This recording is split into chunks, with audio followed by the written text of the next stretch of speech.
Primeira citação é de Isaías 29:14. Aqui Deus, falando através do profeta Isaías, está repreendendo a nação de Israel, porque eles se achavam muito sábios, se achavam muito capazes, mas estavam rejeitando a pregação do profeta, que chamava o povo ao arrependimento e que dizia que Deus haveria de castigá-los se eles não se arrependessem, como de fato aconteceu. Os judeus não creram na mensagem do profeta Isaías, continuaram no caminho da idolatria e Deus trouxe os babilônicos, cerca de 700 anos antes de Cristo, que invadiram o Reino do Sul, cercaram Jerusalém, arrasaram a cidade, mataram milhares de judeus e levaram o resto cativo para a Babilônia. E eles deveriam estar vendo isso, porque eles estavam quebrando a aliança de Deus, praticando idolatria, desobedecendo a Deus, e Deus mandou o profeta. O profeta disse: vocês têm que se arrepender. Mas eles já achavam que eram sábios. Então o profeta disse essas palavras aqui, eu quero ler para vocês, deixei marcadinho aqui. Continuarei, Deus falando através de Isaías, continuarei a fazer obra maravilhosa no meio desse povo. Sim, farei uma obra maravilhosa e um prodígio, de maneira que a sabedoria dos seus sábios será destruída e o entendimento dos seus entendidos desaparecerá. Ou seja, os entendidos aí, os sábios, os profetas, estão dizendo que não vai acontecer nada, mas eu vou fazer uma coisa no meio de vocês que vai acabar com a sabedoria dos entendidos e vai destruir o entendimento dos sábios. Isso era o que o profeta Isaías disse ao povo da sua época. Paulo pega essa passagem e usa aqui em 1 Coríntios como um princípio.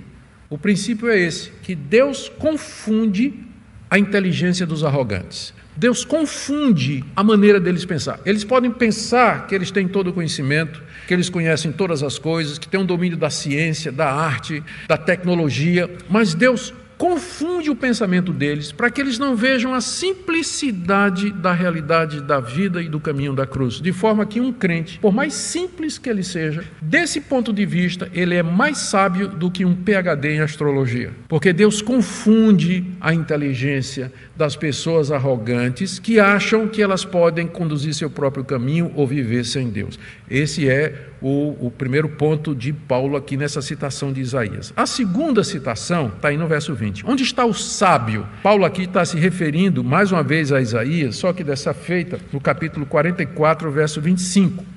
E aqui já é uma situação mais ao contrário, né? Vocês sabem que a partir do capítulo 40 de Isaías, Deus já começa a falar da restauração de Israel. Até o capítulo 40, Deus está dizendo: vocês vão ser levados para o cativeiro. A partir do capítulo 40, Deus diz: mas eu vou trazer vocês de volta. E aí, essa profecia é para um povo que está no cativeiro, que está desanimado.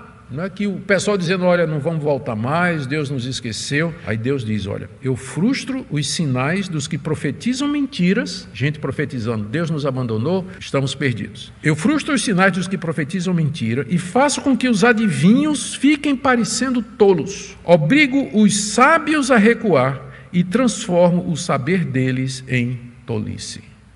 Essa é a segunda passagem que Paulo cita e que vem na mesma direção.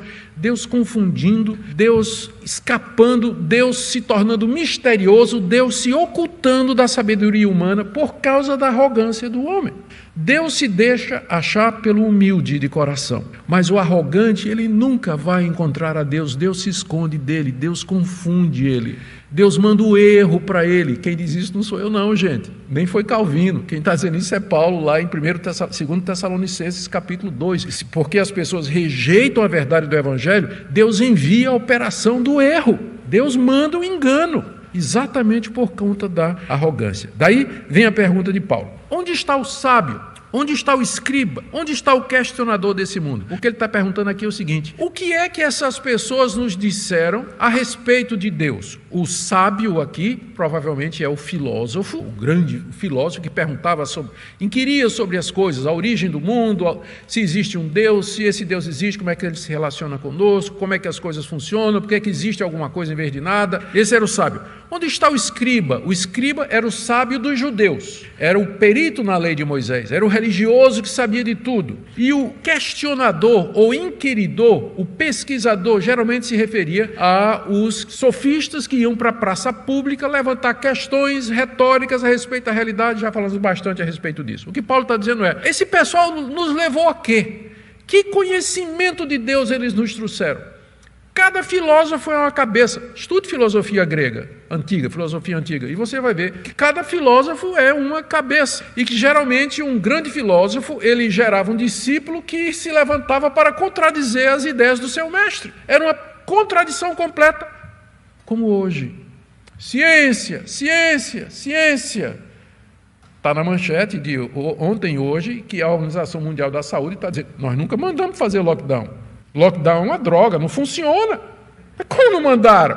Claro que mandaram. Então, a instabilidade, né?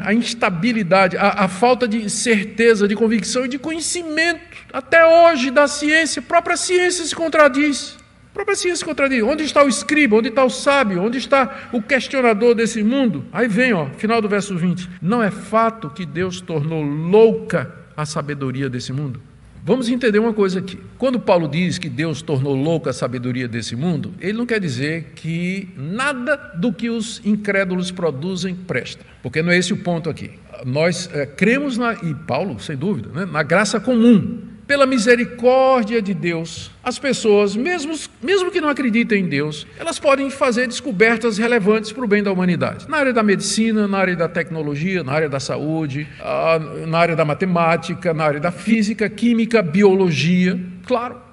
Hoje, inclusive, nós desfrutamos de muitas dessas descobertas que foram feitas por gente descrente. Mas a sabedoria que Paulo está falando aqui, que Deus tornou louca, é essa tentativa de entender e dar resposta às grandes questões existenciais do homem, sem levar Deus em consideração. De onde nós viemos? Quem nós somos? Qual a origem do mal? Por que somos assim? O que vem depois da morte? Existe um Deus? Por que o universo parece ter um design, parece ter um propósito? A tentativa de responder às grandes questões existenciais sem levar Deus em referência, é isso que Paulo chama de loucura. O homem, por mais inteligente que seja, por mais pesquisador que ele seja, e nós já temos aí quantos mil anos de história de civilização, ele continua fazendo as mesmas perguntas em toda a geração, porque simplesmente ele não tem a resposta. Porque a revelação natural, aquilo que você pode aprender pela natureza, pelo estudo de você mesmo, pelo estudo das leis que governam o nosso mundo, elas mostram evidentemente que há um Deus, que há uma inteligência, mas elas não trazem o conhecimento salvador de Deus. Só através de revelação, quando Deus revela, Deus é um Deus que se esconde. Só quando Ele revela a verdade é que um desses pecadores, como eu e como vocês, a gente abre os olhos e diz: agora eu entendo a cruz, agora eu entendo o Evangelho. Se Deus não fizer isso, você vai continuar com seu PhD, DDD, TNT, ODD, tudo quanto é título, caminhando para o inferno, com a sua parede cheia de diploma, mas sem um verdadeiro conhecimento de Deus. Deus tornou louca a sabedoria desse mundo.